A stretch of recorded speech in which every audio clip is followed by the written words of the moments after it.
الحمد لله وكفى وسلام على عباده الذين اصطفى خصوصا على سيدنا المجتبى وعلى آله وصحبه أجمعين إلى يوم الجزاء.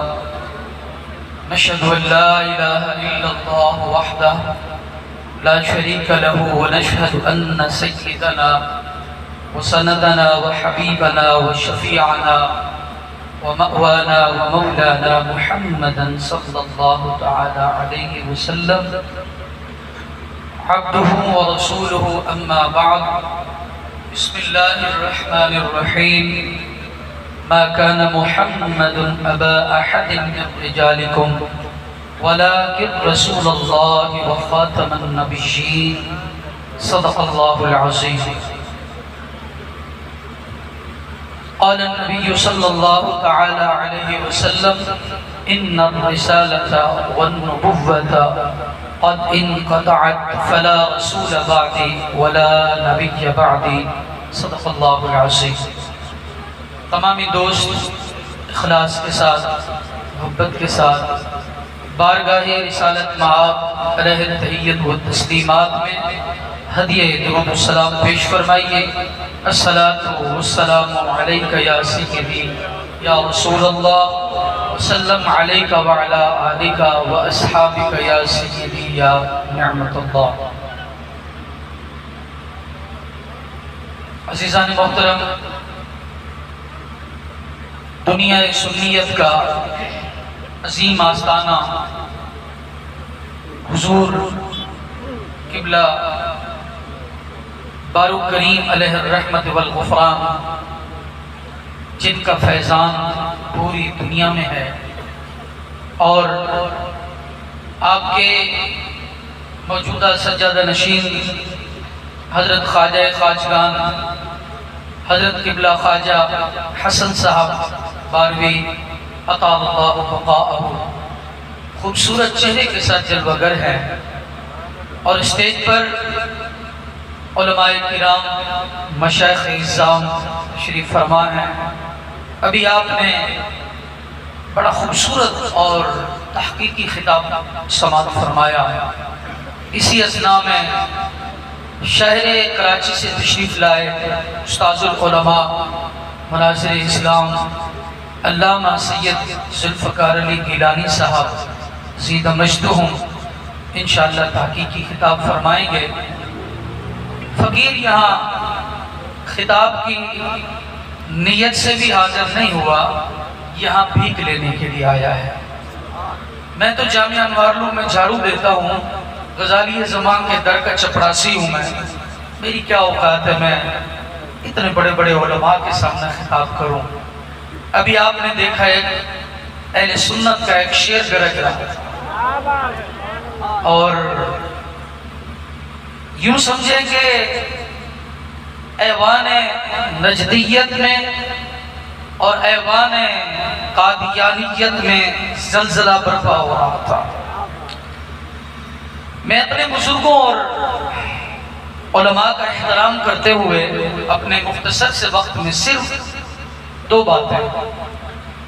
حضرت والا نے بڑی اعلیٰ گفتگو فرمائی، اور میرے محبوب عالم دین اور ہمارا بڑا قریبی تعلق ہے حضرت قبلہ سید ذوالفقار علی گیلانی صاحب فرما رہے تھے کہ حضرت بڑا اعلیٰ خطاب کر رہے ہیں. سنی، اور جب بھی وقت آیا ہے تو یا رسول اللہ کہنے والے ہمیشہ میدان میں نکلے ہیں. خطاب نہیں، صرف اس چوکھٹ کو میں چننے کے لیے آیا ہوں. کئی دوستوں نے اس علاقے میں مجھ سے رابطہ بھی کیا، لیکن میری ایک دلی خواہش تھی کہ میں پہلے اس آستانے سے فیض لوں گا، اس آستانے سے دعائیں لوں گا، پھر تقریروں پہ انشاءاللہ اس علاقے میں ہوں گا. اے سنیو، یاد رکھو، جب بھی اسلام پہ کسی نے بھی ڈاکہ ڈالا ہے تو یا رسول اللہ کہنے والے میدان عمل میں تشریف لائے. حضرت نے بڑی اعلیٰ گفتگو کی.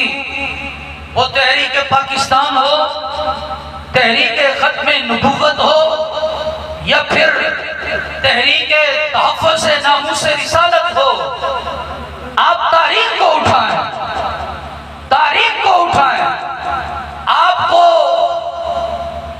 یہ تحفظ کے غلام اور یہ نوکر تمہیں نظر آئیں گے، یا کہیں اعلیٰ حضرت رحمت اللہ علیہ کے غلام نظر آئیں گے، یا غزالی سما کے منگتے نظر آئیں گے، دوسرے بازاری لوگ آپ کو نظر نہیں آئیں گے۔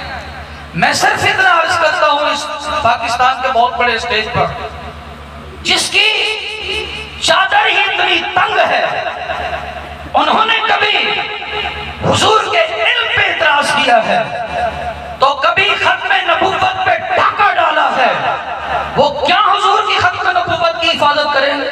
بتائیں ذرا مجھے، وہ اس کو کس نے یہ لقب دیا ہے شیخ الاسلام کا، جس نے خطبات حکیم الاسلام کی دوسری جلد میں یہ کہا ہے کہ آپ علیہ السلام کو خاتم النبیین ماننا یہ عوام کو دھوکہ دینے والی بات ہے۔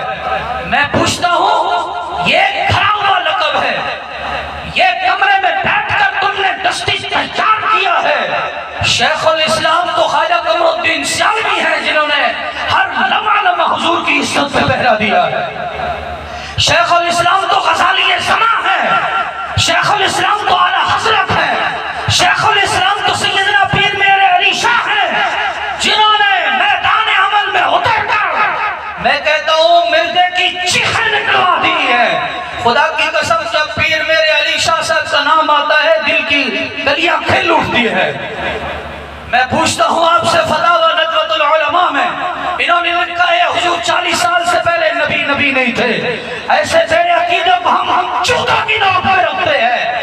ہمارا عقیدہ غزالی سما والا عقیدہ ہے، ہمارا عقیدہ اعلیٰ حضرت والا عقیدہ ہے، ہمارا عقیدہ سیدنا پیر میرے علی شاہ والا عقیدہ۔ میں صرف اتنا عرض کرتا ہوں، ان بزرگوں کے قدموں پہ کھڑا ہو کر صرف اتنی بات عرض کرتا ہوں، پیر بارو کریم لجبار رحمت اللہ علیہ کے طالب علم جو صرف پڑھتا ہو اس سے کم از کم پوچھ لیا جائے کہ لفظ نبی کے کیا معنی ہوتے ہیں، یا جس نے ایک کو سیغہ پڑھا ہے اس کو پتا ہے کہ لفظ نبی کون سا سیغہ ہے۔ میں پوچھتا ہوں، سنو، ہم حضور کو 40 سال سے بعد نبی مانتے نہیں ہیں، ہم یہ کہتے ہیں آپ علیہ السلام 40 سال میں نبوت کا اعلان کیا ہے، میرے حضور تو عالم ارواح نبی، عالم ارواح سے نبی بن کر آئے ہیں۔ آخری بات صرف اتنا عرض کروں گا، بخاری شریف کی حدیث، عن ثوبان رضی اللہ تعالی عنہ قال قال رسول اللہ صلی اللہ علیہ وسلم لا تزال طائفة من امتی، میرے متفق علیہ حدیث ہے، یہ سیدنا حضرت ثوبان اس حدیث کے راوی ہیں۔ سنو، جب بھی عزت رسول کی باری آئی تو یا رسول اللہ کہنے والے میدان میں عمل میں تشریف لائے، اگر عزت صحابہ کی بات آئی، عزت اہل بیت کی باری آئی تو پھر بھی یا رسول اللہ کہنے والے میدان میں عمل میں تشریف لائے۔ میں پوچھتا ہوں، مرزے کا نکاح کس نے پڑھایا ہے؟ مرزے کا نکاح کس نے پڑھایا ہے؟ مرزا قادیانی علیہ لعنت کو مومن کس نے لکھا ہے؟ ملفوظات مفتی محمود حسن گنگوہی 3 جلدوں میں کراچی سے چھپی ہے کتاب، اس میں پڑھیں، فتاوی قادریہ صفحہ 5 میں کیا لکھا ہے؟ کیا یہ لوگ ختم نبوت پہ پہرا دیں گے؟ کیا یہ لوگ ختم نبوت پہ پہرا دے کر امت کی اصلاح کریں گے؟ نہیں۔ حضرت ثوبان فرماتے ہیں، آپ علیہ السلام نے فرمایا میری امت میں ایک ایسا گروہ پیدا ہوگا، ایک ایسی جماعت پیدا ہوگی، فرمایا لاکھ دنیا ان کی مخالفت کرے گی، فرمایا وہ ہمیشہ حق پر ڈٹے رہیں گے، فرمایا حتیٰ کہ موت بھی ان پر آ جائے وہ کبھی حق سے گریز نہیں کریں گے۔ میں آپ سے پوچھتا ہوں، یہی جماعت ہے، اسی میں پیر جماعت علی شاہ صاحب ہے، یہی جماعت ہے، میرے علی شاہ اسی میں ہے، غزالی زمان اسی میں ہے، اعلیٰ حضرت اسی میں ہے، پھر جنہوں نے نبوت کے اس مسئلے پہ پہرا دیا ہے وہ غازی علم الدین شہید بھی اسی جماعت سے ہے، ممتاز قادری بھی اسی جماعت سے ہے۔ کیا یہ لوگ تم کہتے ہو اسلام پہ پہرا دیں گے؟ یہ لوگ مسئلہ نبوت پہ جناب والا وہ کریں گے؟ میں آپ سے پوچھتا ہوں، علماء نے لکھا ہے، اس میں بحث کی ہے، علماء نے کتابیں لکھی ہیں، لفظ خاتم ہے اور ایک خاتم ہوتا ہے، یہ اسم فاعل کا صیغہ ہے، خاتم اسم اعلیٰ کا صیغہ ہے۔ اگر دونوں جہتوں سے دیکھا جائے میرے حضور خاتم بھی ہے خاتم بھی ہے، میرے حضور خاتم بھی ہے خاتم بھی ہے۔ اور بخاری شریف کی وہ حدیث میرے آقا علیہ السلام نے ارشاد فرمایا گزشتہ انبیاء اور میری مثال اس طرح ہے جس طرح ایک محل تیار شدہ ہو، صرف اس میں ایک اینٹ رہ گئی ہو تو دیکھنے والے لوگ بڑے عجیب طرح کے اس میں تاثر دیتے ہیں۔ سرکار نے فرمایا فَأَنَا الْلَبْنَةُ، میں محمد تشریف لا کر میں نے اس محل کو پورا کر دیا ہے۔ غزالی یہ سما ہے، عمر چھوٹی ہے، قادیان تشریف لے گئے، وہاں ملا بیٹھے تھے قادیانیوں کے، آپ نے فرمایا تم قادیانیوں کو کہاں ڈالو گے، کس کھاتے میں ڈالو گے؟ میرے مصطفیٰ تشریف لائے، نبوت کا دروازہ بند ہو چکا ہے، حضور کے بعد اب کوئی نبی اس کائنات میں تشریف نہیں آئے گا، کوئی نبی نہیں آئے گا۔ میرے نبی میرے آقا غزالی زمان نے فرمایا تم مرزے کو کہاں ڈالو گے؟ تو ان میں ایک شخص بولا، اس نے کہا جی ٹھیک ہے جی عمارت تو بن گئی ہے، حضرت نے اسی حدیث کی تلاوت کی، اس نے کہا جی جناب وہ جو عمارت ہوتی ہے اس کا پلستر بھی ہوتا ہے، آپ نے فرمایا تم مرزے کا پلستر بھی نہیں کرتے۔ حدیث کے الفاظ ہیں فَأَكْمَلَهُ، عمارت مکمل ہو چکی ہے۔ پھر ایک بولا، اس نے کہا جی ہم مرزا صاحب کو رنگ و روغن میں ڈالیں گے، فرمایا تم رنگ و روغن میں بھی نہیں ڈال سکتے۔ میرے مصطفیٰ نے فرمایا فَأَحْسَنَهُ، وہ عمارت حسین و جمیل ہو گئی ہے۔ اے سنیا تمہیں مبارک ہو، جب بھی ختم نبوت کا مسئلہ اٹھا تو اس میں پہرا دینے والے محمد مصطفیٰ کے غلام سنی تھے جنہوں نے یا رسول اللہ کا ہمیشہ نعرہ لگایا ہے۔ میں آخر میں اپنی گفتگو کو اس شعر کے ساتھ میں ختم کروں گا اور حضرت قبلہ خواجہ صاحب اور ان مشائخ نظام سے میں دعائیں لوں گا۔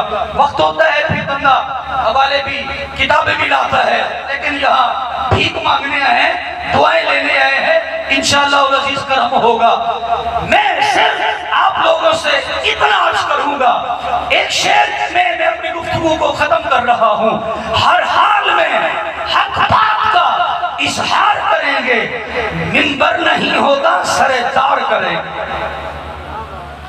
اسی پہ سب دوست مل کے، اور میری بھی حوصلہ افزائی کریں، سب دوست مل کے اپنا ایمانی جذبہ اجاگر کرے اور اپنے ایمان کو قوت دیتے ہوئے، اور جس طرح کسی کو ایسے تھپڑ نہیں رسید کیا جاتا اسی طرح مرزے کو تھپڑ مارتے ہوئے، اس کو تیر مارتے ہوئے مل کے پڑھیے، ہر حال میں پڑھو، ہر حال میں ہاتھ کھڑا کرو نا، ہر حال میں حق بات کا اظہار کریں گے۔